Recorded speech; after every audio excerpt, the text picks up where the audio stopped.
الرحیم جیسا کہ آپ جانتے ہیں کہ پاکستان مسلم لیگ نواز کے سربراہ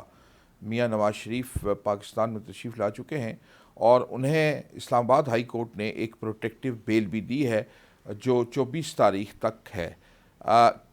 24 تاریخ کو وہ عدالت میں ہائی کورٹ میں اپنی ان اپیلوں میں پیش ہوں گے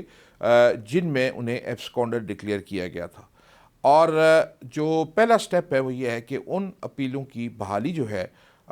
اس کے بعد عدالت جو ہے وہ اس بات کا فیصلہ کرے گی کہ جو پروٹیکٹیو بیل انہیں دی تھی اس کے بعد کیا ان کی سزا جو ہے اسے معطل کیا جانا ہے اور انہیں ضمانت پر رہا کیا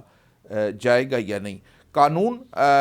کی دفعہ 426 جو ہے وہ عدالت کو یہ اختیار دیتی ہے کہ وہ کسی بھی کنوکٹ یعنی مجرم کی سزا کو یا ججمنٹ کو بھی جو ہے وہ معطل کرنے کا اختیار رکھتے ہیں۔ اس حوالے سے جو ایک ایڈوانٹیج لیا جا سکتا ہے وہ یہ ہے کہ اسی اپیل کے جو کو ایکیوزڈ ہیں انہی کیسز میں وہ ان کی جو صاحبزادی ہیں وہ اور ان کے داماد ان کو آلریڈی اس مقدمے سے جو ہے وہ بری کیا جا چکا ہے۔ بہرحال یہ مقدمے کے اپنے میرٹس ہیں۔ اب رہا یہ سوال کہ کیا انہیں سرنڈر کرنا ہے یا انہیں ان کی گرفتاری جو ہے یا انہیں جیل بھیجا جانا جو ہے وہ ضروری ہے یا نہیں، تو اس بات کے اوپر جو ہے وہ عدالت اس چیز کا جائزہ لے گی۔ لیکن آج تک اور جو انہوں نے درخواستیں یا جو ریلیف مانگا تھا اس میں جو نیب کا جو کنڈکٹ ہے اس سے یہ پتہ چلتا ہے کہ اسٹیٹ جو ہے یا نیب جو ہے وہ میاں نواز شریف صاحب کی جو کسی بھی جو ان کی جو وہ ریلیف مانگیں گے یا جو درخواست کریں گے اس کو وہ اپوز نہیں کرتے۔ لیکن بہرحال یہ ایک قانونی اور عدالتی روایت ہے کہ عدالت جو ہے وہ باوجود اس کے کہ اگر مخالف فریق یا سرکار کی طرف سے کوئی ریلیف دیے جانے پر اعتراض نہ کیا جائے تو اسے اس کے میرٹس کو بھی دیکھنا ہے۔ میں بطور اسٹوڈنٹ آف لا یہ سمجھتا ہوں کہ یہ جس طریقے کے ساتھ یہ اس پروسیس کو اڈاپٹ کیا گیا ہے اس میں اگر یہ تھوڑا سا اس میں یہ ایک امپریشن دیا لوگوں کے اندر یہ امپریشن گیا ہے، اور میں سمجھتا ہوں کہ قانون میں بھی جو ہے یہ ایک ایکسٹرا آرڈنری ریلیف ہے جو میاں صاحب کو دیا گیا ہے۔ وہ اس کے حقدار تھے نہیں تھے، سیاسی طور پر جو ان کے خلاف کیسز بنائے گئے ہیں ان کے میرٹس کیا ہیں یہ ایک الگ بحث ہے۔ لیکن جو بات دراصل امپورٹنٹ ہے جو میں آپ سے شیئر کرنا ضروری سمجھتا ہوں وہ یہ ہے کہ ایک تو یہ ہے کہ عام آدمی کو جس طرح سے ٹریٹ کیا جاتا ہے، کیونکہ عام آدمی کا مقدمہ بھی ضروری نہیں ہے کہ وہ مجرم ہو یا وہ اس مقدمے میں ملوث ہو۔ بیشتر مقدمات بلکہ اکثر مقدمات ایسے ہوتے ہیں جن میں ملزم یا مجرم جو ہے وہ بے گناہ ہوتا ہے، لیکن اس کے ساتھ بھی وہی سلوک کیا جانا چاہیے جو کسی اشرافیہ کے سے تعلق رکھنے والے یا کسی مخصوص طبقے سے تعلق رکھنے والے کسی سیاسی لیڈر کے ساتھ کیا جاتا ہے۔ تو میں سمجھتا ہوں کہ اس سے ایک تاثر جو ملا ہے اس سے عدلیہ اور ہمارے نظام انصاف کی ساکھ جو ہے وہ ضرور متاثر ہوئی ہے، اس سے انکار نہیں کیا جا سکتا۔ میاں نواز شریف صاحب پہلے بھی جیل میں گئے تھے اور اگر اتنا عرصہ وہ باہر رہنے کے بعد واپس پاکستان آئے تھے تو میں یہ سمجھتا ہوں کہ ان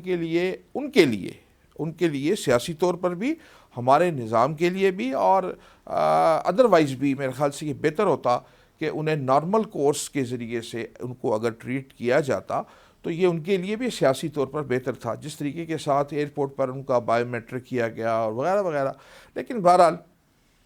اب جو بات ہے جو سب سے امپورٹنٹ بات ہے وہ اس حوالے سے ہے اور جو آئین اور قانون سے جڑی ہے وہ یہ ہے کہ ایک عام شہری جو ہے یہ اس کا رائٹ ہے کہ وہ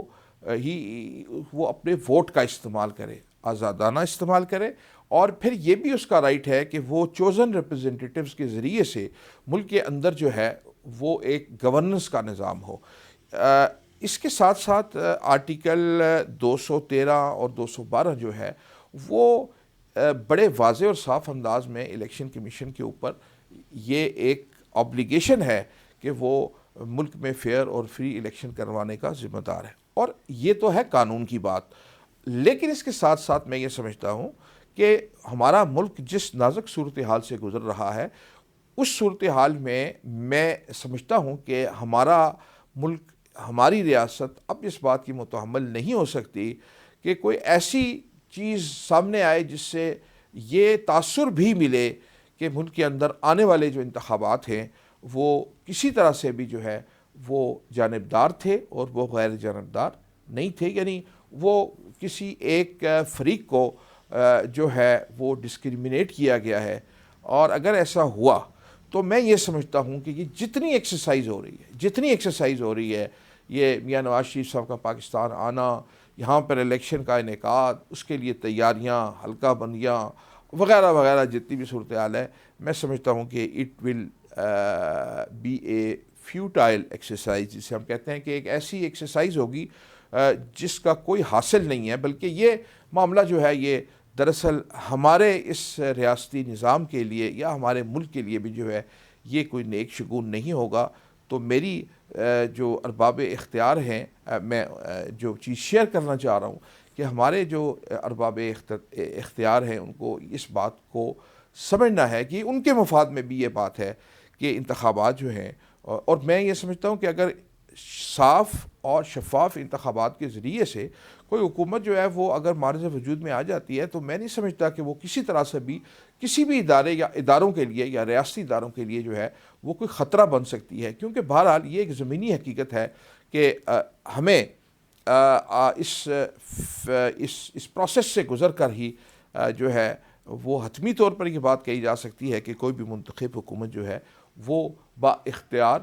ہوگی۔ تو میں یہ بات آپ سے شیئر کر رہا ہوں کہ یہ نہ صرف ہمارے ریاست بلکہ ہمارے ریاستی اداروں کے مفاد میں بھی یہ بات ہے کہ ہمارے جو آنے والے انتخابات ہیں ان کے اندر مواقع جو ہیں وہ اس بات سے قطع نظر کہ ماضی میں کس پارٹی کی کیا پرفارمنس رہی ہے، ایک پارٹی کو موقع ملا، دوسری کو موقع ملا، انہوں نے کیا، اس بات کا فیصلہ جو ہے وہ اگر عوام پر چھوڑ دیا جائے تو میں یہ سمجھتا ہوں کہ یہ زیادہ بہتر ہوگا۔ انہی خیالات کے ساتھ میں آپ سے اجازت چاہتا ہوں، اس ریکویسٹ کے ساتھ کہ آپ ہمارے اس چینل کو سبسکرائب کریں۔ اللہ حافظ۔